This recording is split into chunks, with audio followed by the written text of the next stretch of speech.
तो धारणा का भी पता कैसे चलेगा कि इतने सारे खिलाड़ी आए हैं। इसलिए दोनों हाथ उठाइए और जोरदार जयघोष करिए, भारत माता की, भारत माता की, भारत माता की।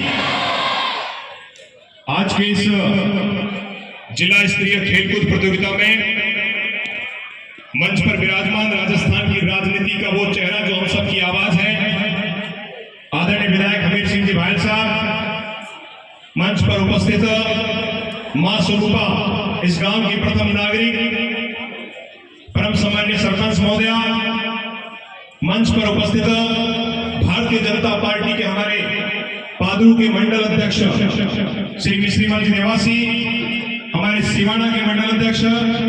देखिए, भारतीय जनता पार्टी में 5 लोग बहुत महत्वपूर्ण होते हैं, क्योंकि मैं पार्टी का कार्यकर्ता हूं, सरकार से जो देना है वो हमारे एमएलए साहब देंगे, लेकिन 5 लोग महत्वपूर्ण होते हैं। पहला बूथ अध्यक्ष, दूसरा मंडल अध्यक्ष, तीसरा जिला अध्यक्ष, चौथा प्रदेश अध्यक्ष और 5वां राष्ट्रीय अध्यक्ष। ये 5 महत्वपूर्ण होते हैं। आपके मंच पर 2 मंडल अध्यक्ष बैठे हैं। तो हमारे सिवाना के मंडल अध्यक्ष भाई जगदीश जी, इस शिक्षा विभाग से हमारे बीच में उपस्थित श्रीमान महेंद्र सिंह जी, हमारे बीच में उपस्थित ठाकुर साहब विजय सिंह जी, श्री पुर सिंह जी राजपुरोहित, श्री गोपाल सिंह जी राठौड़, श्री मफतलाल जी सुधार, श्री रामाराम जी देवासी, श्री जेठाराम जी माली, श्री बालाराम जी देवासी, श्री इंद्रराम जी भीम, श्री विजयराम जी मेघवाल और समस्त बुजुर्ग पिता तुल्य ग्रामवासियों के श्री चरणों में प्रणाम करता हूं, नमन करता हूं। खेल किसी भी देश की मुख्य भूमिका होती है, क्योंकि किसी भी नौजवान को शारीरिक, मानसिक और बौद्धिक रूप से अगर परिपक्व बनना है तो उसको खेल खेलना जरूरी है। मुझे इस बात की खुशी है आज धारणा की धरती पर खड़ा होकर के कि मुझे अभी संचालक महोदय बता रहे थे अपने भाषण में कि यहाँ 43 टीमें आई हैं और उसमें 20 टीमें बालक है और 23 टीमें बालिकाओं की है। इसके लिए मैं बहनों को बहुत बहुत बधाई और शुभकामनाएं देता हूँ। उन्होंने दूसरी एक बात कही कि इस विद्यालय में जो पढ़ने वाली संख्या है उसमें सर्वाधिक संख्या बहनों की है। इसके लिए भी आपको बधाई और शुभकामनाएं देता हूं। हमारा भारतीय जनता पार्टी की नरेंद्र मोदी सरकार बहनों के कल्याण के लिए कटिबद्ध है। इसलिए जब देश में नरेंद्र मोदी जी की सरकार बनी तो पहली घोषणा लाल किले से क्या की, देखिए, देश और दुनिया ने कहा कि ये कैसा प्रधानमंत्री है, लेकिन उस प्रधानमंत्री ने कहा कि आजादी के 70 साल बाद भी अगर सुबह 4 बजे मेरी बहन और बेटी को लोटा लेकर के अपने स्वाभिमान से समझौता करना पड़ता है तो देश में समझौता स्वीकार नहीं होगा। हर घर में शौचालय बना करके माताओं बहनों के सम्मान को अगर देश में किसी ने बढ़ाया तो भारतीय जनता पार्टी के नरेंद्र मोदी सरकार ने बढ़ाया। उन्होंने कहा कि हमारी बहनें, हमारी माताएं, हमारी बुजुर्ग माताएं चूल्हे में फूंक दे करके अपनी आंखों से अंधी हो जाती है, उनको आंखों से अंधा नहीं होने दूंगा। और देश का ऐसा पहला प्रधानमंत्री जिसने उज्ज्वला योजना देकर के इन बहनों की, माताओं के स्वाभिमान की रक्षा की। उन्होंने कहा कि मेरी बेटी स्वाभिमान के साथ जिए, इसलिए सुकन्या योजना शुरू की। उसने कहा कि इस देश में बहनों की हत्या नहीं होनी चाहिए, भ्रूण हत्या बंद होनी चाहिए, इसलिए बेटी बचाओ बेटी पढ़ाओ अभियान का शुरुआत किया। और सबसे बड़ी बात, आप सब बहनों को बधाई और शुभकामनाएं देता हूं, क्योंकि देश में पहला प्रधानमंत्री है जिसने राजनीति में भी 33% आरक्षण महिलाओं का कर दिया। आने वाले समय में इस मंच पर भी बहनें दिखेगी और सांसद और विधायक भी बहनें दिखेगी। इसलिए बहनों को बधाई और शुभकामनाएं देता हूं।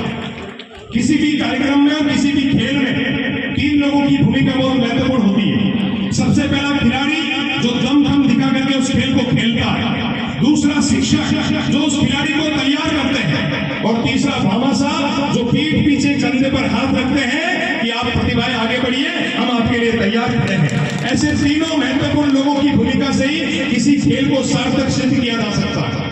मैं धारणा के समस्त ग्रामवासियों को बधाई और शुभकामनाएं देता हूं कि आप सबके अथक प्रयासों से और आप सबके सामाजिक समरसता की भूमिका से हम सब लोगों ने इस आयोजन के साक्षी बने हैं। मैं खेल खेलने वाले भाई बहनों से भी निवेदन करता हूं, कोई भी देश में इंसान शारीरिक, मानसिक और बौद्धिक रूप से परिपक्व होना चाहिए, इसलिए खेल हमारा महत्वपूर्ण है। मैं आप सब लोगों से हाथ जोड़कर निवेदन करता हूं, देश में बहुत सारी ताकतें हैं जो भारत के नौजवानों को तोड़ना चाहती है। इसलिए आज जब बच्चा पैदा होता है तो वो खेल नहीं खेलता है, वो मोबाइल जैसी बीमारी से ग्रसित हो जाता है। और उस मोबाइल में क्या देखता है वो, जो उसके जीवन को पूरा नर्कमय कर देते हैं, क्योंकि उस मोबाइल से खेल करके निकलने वाला लड़का, और दुर्भाग्य देखिए शिक्षकों को इस बात पे विचार करना चाहिए कि मोबाइल में जो गेम खेले जाते हैं वो भी विदेशी ताकतें भारत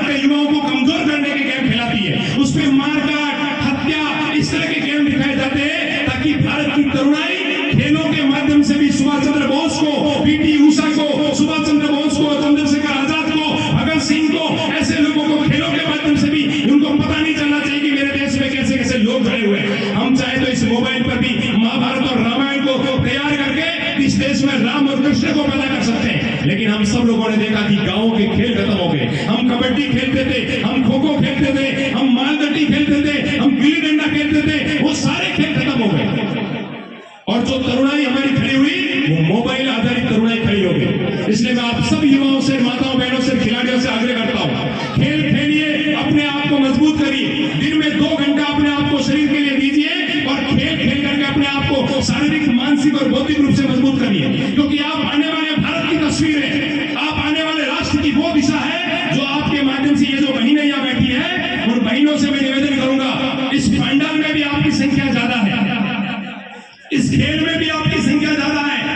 और देश के स्वाभिमान में जब ऑपरेशन सिंदूर किया गया तो उसकी प्रेस कॉन्फ्रेंस करने वाली भी मेरे देश की बहनें थी। इसलिए बहनों की भूमिका इस देश में महत्वपूर्ण है। आप सब खिलाड़ियों से आग्रह करता हूं, मन लगा करके खेले। जिन लोगों को लगता है कि मैं इस बार नहीं जीत पाया, वो पृथ्वीराज चौहान को पढ़े।